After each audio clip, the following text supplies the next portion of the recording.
What's up, sports bettors? This is a very brief video because the game is about to start, but I hope you are able to tail it, okay? So my play is going to be, I know I've given out some on prize picks already, but this play I have is going to be on Underdog Fantasy. And I say this all the time, and I can't make YouTube videos for literally everything I bet, but I try to just show you what I bet, right? There are winning streaks, there are losing streaks. I try to just show you what I bet. Here we won $6,000. No idea what this play was. Derek White under 2.5 assists, Jalen Green.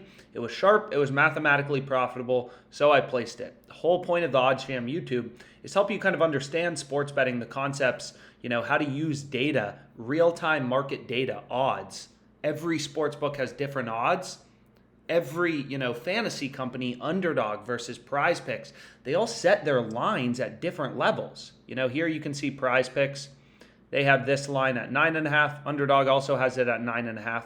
And there's not a lot of differences in the market. So there aren't a lot of spots with value, but occasionally you find some amazing value. And I'll take you through my first example here. So let's go ahead, let's get to it. And it's going to be on Terry McLaurin, under 63.5 receiving yards. I don't know anything about this player. I barely know his name. But I found him on the middles page. So the Odds Jam middle betting tool. So all a middle does is it shows you where there are huge gaps between sports books and where they're setting the line. So if we take a peek in here, what you're going to notice is most sports books have Terry McLaurin. They have his, rushing or receiving yards line at over under 48.5. FanDuel has these alternate markets, so you can bet on over 24.5 or over 39.5.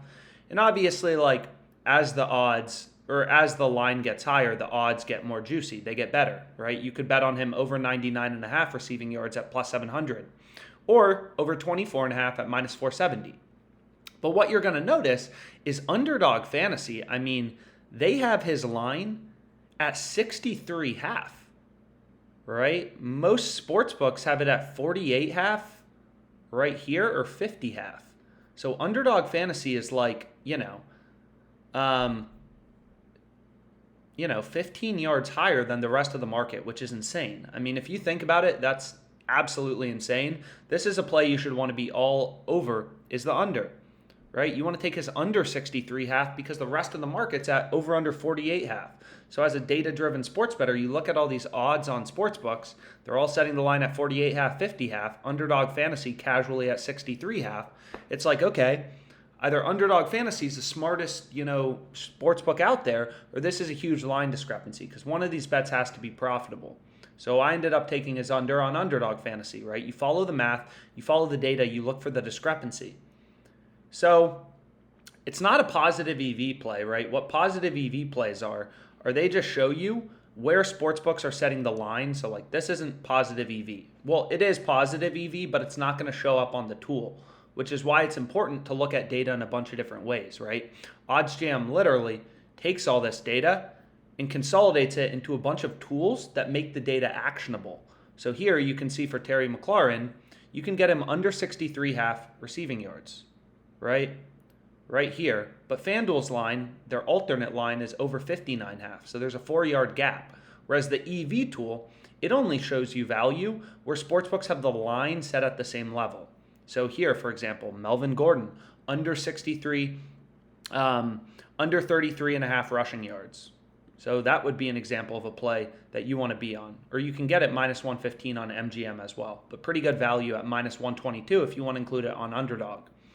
So the EV tool, it shows you where sportsbooks have the line at the same level, right? So here in the Colts game, Colts Raiders, it's like, okay, seems like there's some value on Devontae under 6.5 receptions, right?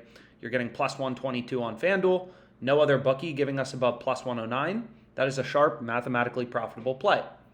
But anyways, let's go to my next play, which I found on the OddsJam arbitrage betting tool. It's right here somewhere. So let's just look it up. So I have Jimmy Butler. Man, there are a lot of discrepancies. Under 7.5 rebounds. Again, arbitrage bet with FanDuel. Clicked into the odds. Most sportsbooks have his rebounds line at 6.5. We're getting under 7.5. So a full rebound in value. And that's exactly what we want as a sharp bettor, right? If we go over to NBA and we go to rebounds, you can see Prize Picks is at 6.5. We're getting under 7.5. So I got 12 minutes to get this posted, it looks like. So that's the second play I went with. And again, we need 3 picks on Underdog. You're looking for 3 picks that have value at minus 122. 3 picks that have value at minus 122.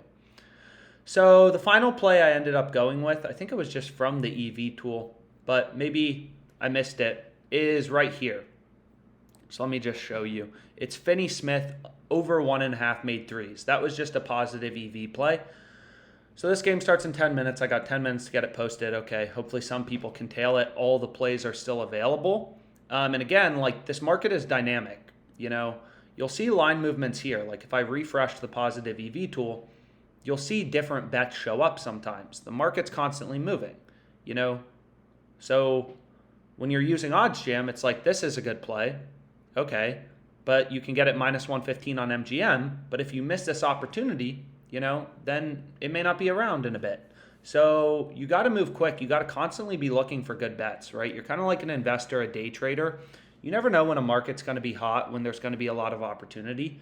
You know, maybe, you know, I'm sure like these crypto trading hedge funds, it's like they have good times and the market's really wild and then it gets slow, right? So, and it's same thing as, you know, it's same thing with like, why do I have 2 NBA picks and 1 NFL pick? There's no art, there's no science, just using the data to try to tease out where I think there's value. And the EV tool definitely makes it the easiest. It literally highlights and puts a circle around the mathematically profitable play. And you should sort by profit margin, you know, for all the major sports books you use. But regardless, you get my point. These are my 3 picks. Hopefully you enjoyed it. You know, I also showed that you can now sync your sports books with OddsJam. So I ended up syncing. Here you can see WinBet, 29,697 is the balance. And then if we go to sync sportsbooks, you'll see it somewhere here. So gotta wait. Let's try refreshing it. There we go. So it'll pull it up, and here's WinBet. But what's interesting is this is WinBet Arizona. You know, every state, the way regulations are set up in the US, you need a new account. So here, I guess in some state I was in, I opened up a WinBet account to start playing on them, and I'm up I have $1,025. Should probably withdraw that because I'm no longer in that state. I'm in Arizona right now. But like when I go home to Virginia, WinBet is legal, but you need a new account. So I have to sync it separately because it's a completely separate account. But it's cool because, again, like I say this all the time, but you know, people love commenting on these videos after losing streaks and stuff like that. Is you know, we have losing streaks as a sharp better. Absolutely. You know, here you can see it looks like this month may have been down. This is literally a brand new OddsJam account. This is just sportsbooks I synced, and you can't sync them all, which is a little annoying. But if I go to like link new book, there's no DraftKings, you know, there's no FanDuel. I haven't even synced all the existing sports books. Like I have to remember, like I was in Colorado for a while. I have to figure out my FoxBet username and password and sync some more of these. But the point is just like, it'll automatically pull your wagers and show you if you won or lost. You know, so like here, it's like, okay, we won this bet on Jared Allen, $1,500. I made a YouTube video about that. I made a YouTube video about this one too. I made YouTube videos about a lot of these. But obviously this is like literally all my bets. So long story short, hopefully this was helpful. Know it's a lot of information, but I do ride with you guys again on all these plays. Wins, losses, I'm always there. Losing streaks, winning streaks.